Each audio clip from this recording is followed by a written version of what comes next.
部23号对中国企业和个人提起刑事诉讼，声称他们涉嫌制造、营销、销售和供应用于芬太尼生产的化学品，违反了联邦法律。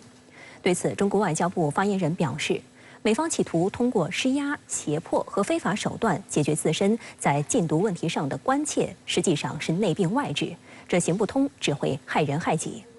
外交部发言人华春莹也在社交平台上质问美方。 向外转嫁矛盾、甩锅推责、抹黑中国形象，就能解决本国国内问题吗？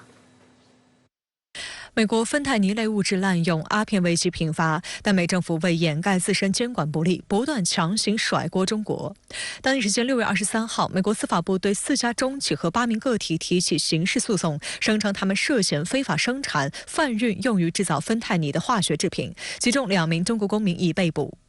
The actions we are announcing today should make clear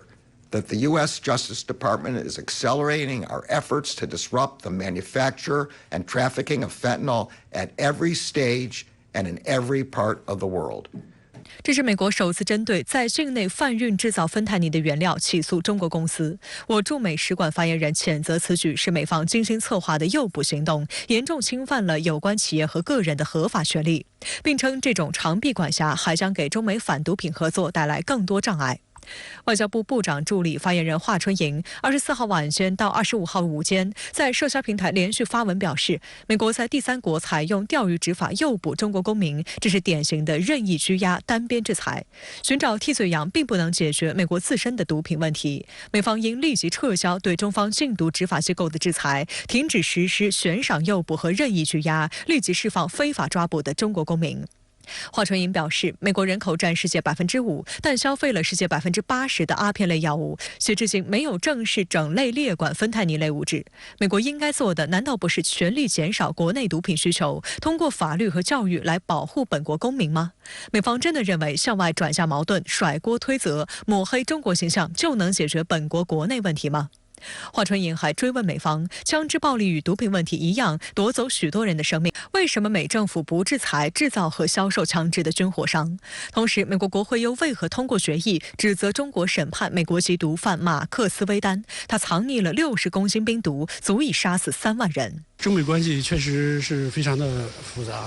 啊，芬太尼这样的物品的管控啊，实际上本来就应该是双方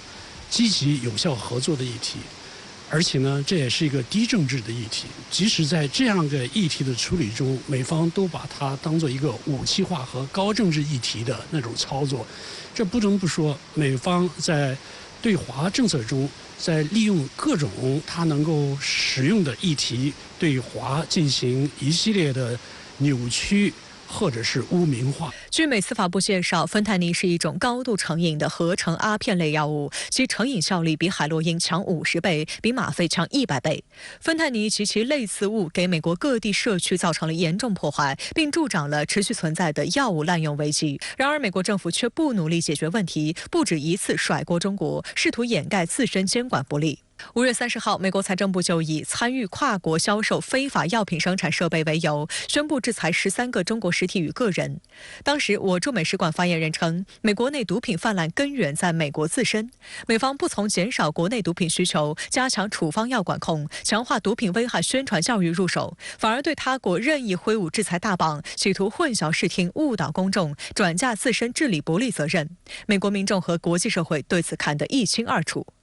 实际上，中方一贯厉行禁毒，并本着人道主义精神，一直尽力帮助美方应对解决芬太尼问题。2019年5月，中方在全球范围内率先整类列管芬太尼物质，为防范其非法制贩及滥用发挥了重要作用。但美方不仅罔顾中方善意，反而执意以所谓新疆人权问题为由，无理制裁中国公安部物证鉴定中心、国家毒品实验室等机构。现在又反复制裁中国企业和个人，向中方甩锅，严重破坏双方禁毒合作基础。6月8号，外交部发言人汪文斌也将美国内病外治的企图分析得清清楚楚。美国政府为什么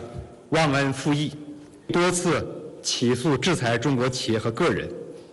严重破坏双方的禁毒合作基础呢？美方究竟是要寻求通过合作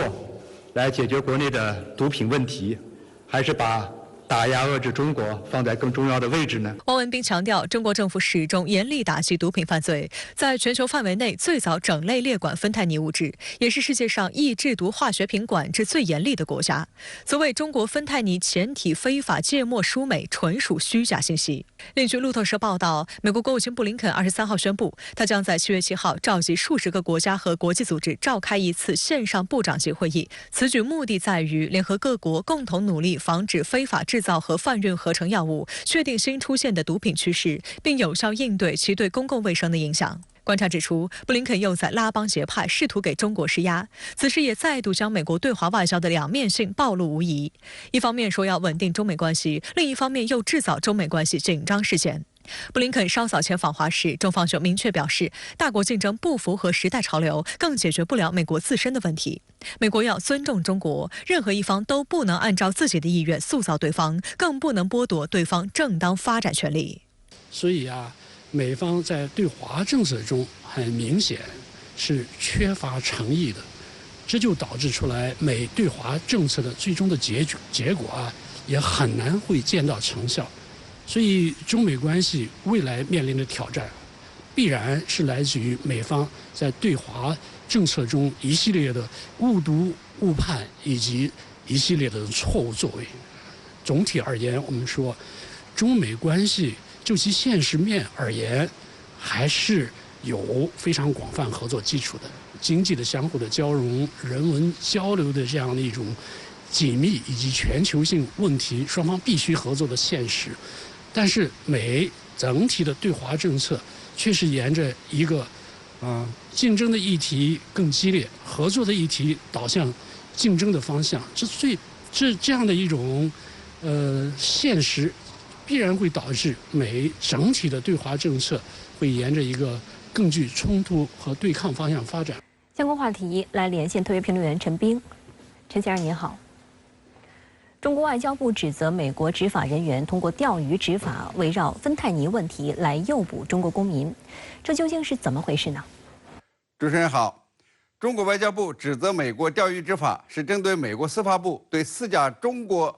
化工制造企业和8个个人提起刑事诉讼而言的。美国政府呢，为了甩锅，为了把对芬太尼的治理不到位的过错赖到中国人身上，用了卑劣的钓鱼执法来抓人。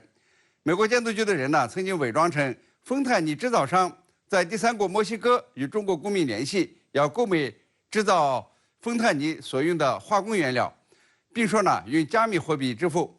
有关资料显示制造芬太尼的化工原料呢有几十种。况且芬太尼它既是药品，又是新型的毒品，谁知道呢？你是要化工原料是为了制毒还是为了制药？美方呢用钓鱼方式从中国公民那儿进口到化工原料，便以涉嫌贩卖毒品从夏威夷呢抓捕了2名中国公民，押往这个纽约候审。美国呢也以此为借口，对中国4家中国的化工制造企业和8个个人呢就提起了刑事诉讼。外交部对此回应说美方执法人员采用钓鱼执法诱捕中国公民，悍然起诉中国实体和个人，是典型的任意拘押、单边制裁，完全非法，严重损害了中国公民的基本人权，严重损害中国企业利益。中国呢对此予以强烈的谴责，已经向美方提出严正交涉和强烈的抗议。在芬太尼管控上，中美有多次交锋。美国把自身对芬太尼的管控不力赖在中国身上，背后究竟有怎样的阴谋呢？早在2018年美国呢就在指责中国对芬太尼在美国泛滥负有责任。